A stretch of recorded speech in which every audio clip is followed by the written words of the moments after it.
حضور رحمت عالم صلی اللہ علیہ وآلہ وسلم بازار کی طرف جا رہے تھے۔ جیب میں صرف 8 درہم تھے۔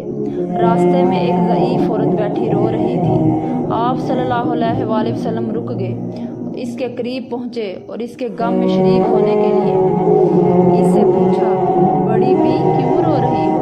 کیا حادثہ پیش آیا ہے؟ بی بی نے 2 درہم دے کر سودا لینے کو بھیجا تھا۔ وہ 2 درہم رستے میں کہیں گر گئے، اب وہ کیا خیال کریں گی؟ یہ کہہ کر بڑھیا دار ہونے لگی۔ آپ صلی اللہ علیہ وآلہ وسلم نے جیب سے 2 درہم نکالے، بڑھیا کے ہاتھ پر رکھے اور اس کو تسلی دیتے ہوئے آگے بڑھ گئے۔ بازار پہنچ کر اللہ کے رسول صلی اللہ علیہ وآلہ وسلم نے 2 درہم میں ایک قمیض خریدی اور واپس ہو گئے۔ واپسی میں کیا دیکھتے ہیں کہ ایک فقیر بالکل ننگا کھڑا ہے، پھٹا پرانا چیتھرا ٹانگوں پر باندھ رکھا ہے اور صدا لگا رہا ہے، جو مجھے پہنائے گا اللہ اسے جنت کا جوڑا عطا فرمائے گا۔ آپ صلی اللہ علیہ وآلہ وسلم ذرا رکے۔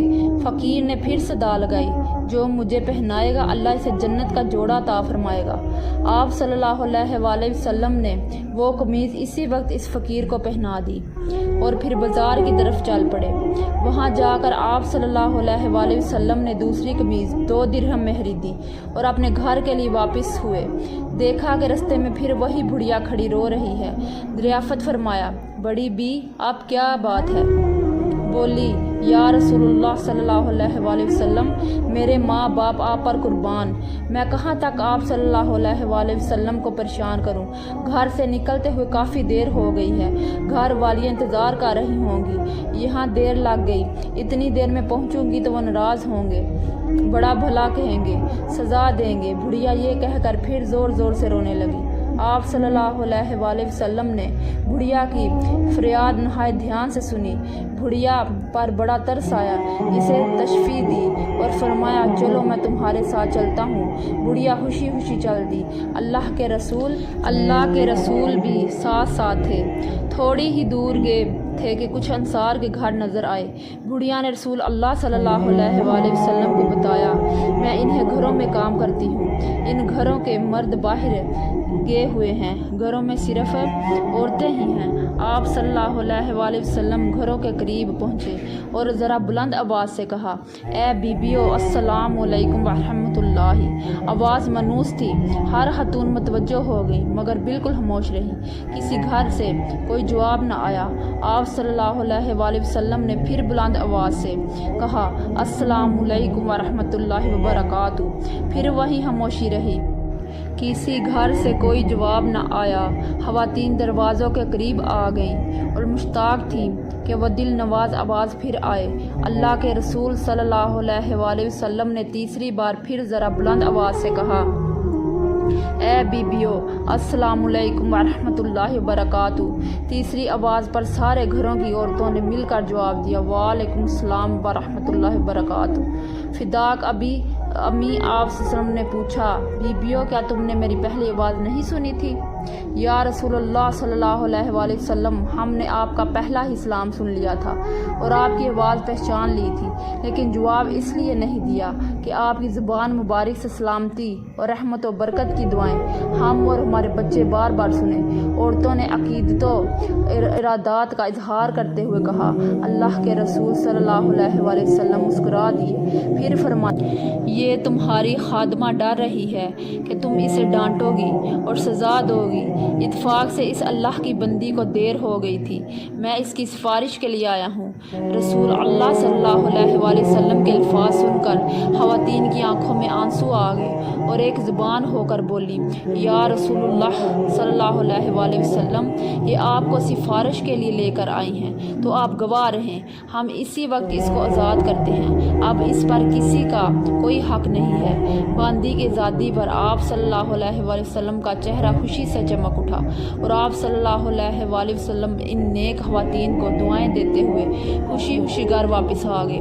اللہ کے رسول صلی اللہ علیہ وآلہ وسلم کے اعلیٰ اخلاق کا ایک پہلو یہ بھی تھا کہ آپ صلی اللہ علیہ وآلہ وسلم نے ایسے عام آدمی کو بھی عزت اور وقار عطا فرمایا جسے معاشرے میں کوئی خاص اہمیت نہ تھی۔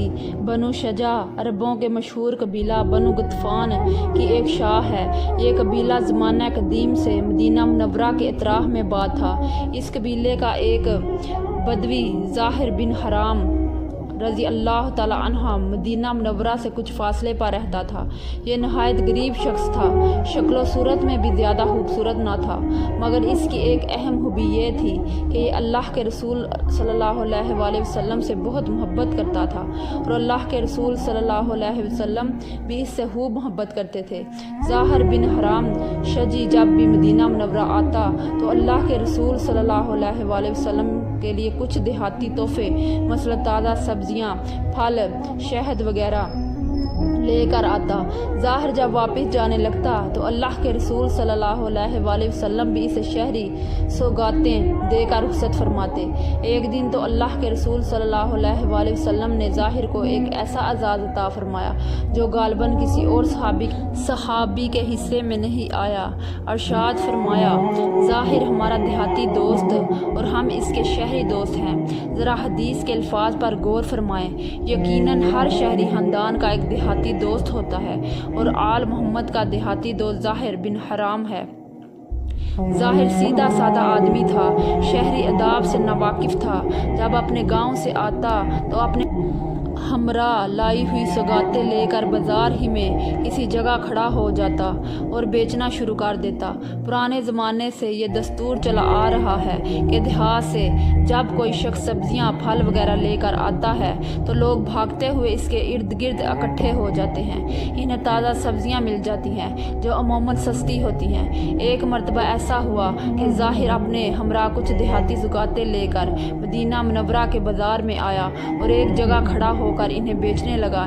اس کی قسمت اچھی تھی کہ اللہ کے رسول صلی اللہ علیہ وآلہ وسلم بھی بازار میں تشریف لے آئے۔ آپ صلی اللہ علیہ وسلم نے اپنے دیہاتی دوست کو دیکھا تو آپ نے پیچھے سے جا کر اس کی آنکھوں پر اپنے مبارک ہاتھ رکھ دیے۔ ناظرین، ذرا تصور کیجئے کہ ظاہر کی آنکھوں پر اللہ کے رسول صلی اللہ علیہ وآلہ وسلم کے ریشم سے زیادہ نرم و نازک اور عنبر و گلاب سے زیادہ خوشبودار ہاتھ ہیں۔ پہلے تو وہ گھبرایا، وہ گھبراہٹ کے عالم میں کہہ رہا ہے، کون ہے بھائی، میری آنکھوں پر کس نے ہاتھ رکھ دیے ہیں؟ لیکن جب اس نے اللہ کے رسول صلی اللہ علیہ وآلہ وسلم کے مبارک ہاتھوں کی نزاکت کو محسوس کیا اور آپ صلی اللہ علیہ وآلہ وسلم کی خوشبو سونگھ لی تو اسے معلوم ہو گیا کہ اس کے پیچھے تو کائنات کے امام کھڑے ہیں۔ اس نے موقع غنیمت جانا اور اپنی پشت کو اللہ کے رسول صلی اللہ علیہ وآلہ وسلم کے سینے سے ملنا شروع کر دیا۔ اللہ کے رسول صلی اللہ علیہ وآلہ وسلم نے محبت بھرے انداز میں فرمایا، لوگو، کون ہے جو اس غلام کو خریدے؟ ظاہر نے بھی محبت بھرے انداز میں عرض کیا، اللہ کے رسول صلی اللہ علیہ وآلہ وسلم، مجھے جیسے کالے کلوٹے دیہاتی کو کوئی خرید کر کیا کرے گا؟ وہ تو بڑے خسارے کا سودا کرے گا۔ میری تو قدر و قیمت ہی کوئی نہیں، میں تو بیکار آدمی ہوں۔ آپ صلی اللہ علیہ وآلہ وسلم نے جواب میں ارشاد فرمایا، پیارے، ایسا نہ کہو، کیا تمہیں کسی نے کہا ہے کہ تمہاری کوئی قدر و قیمت نہیں؟ تم اللہ کے ہاں بیکار نہیں ہو، تم اللہ اور اس کے رسول صلی اللہ علیہ وآلہ وسلم سے محبت کرنے والے ہو، اس لیے تم اللہ کے ہاں بڑے قیمتی ہو۔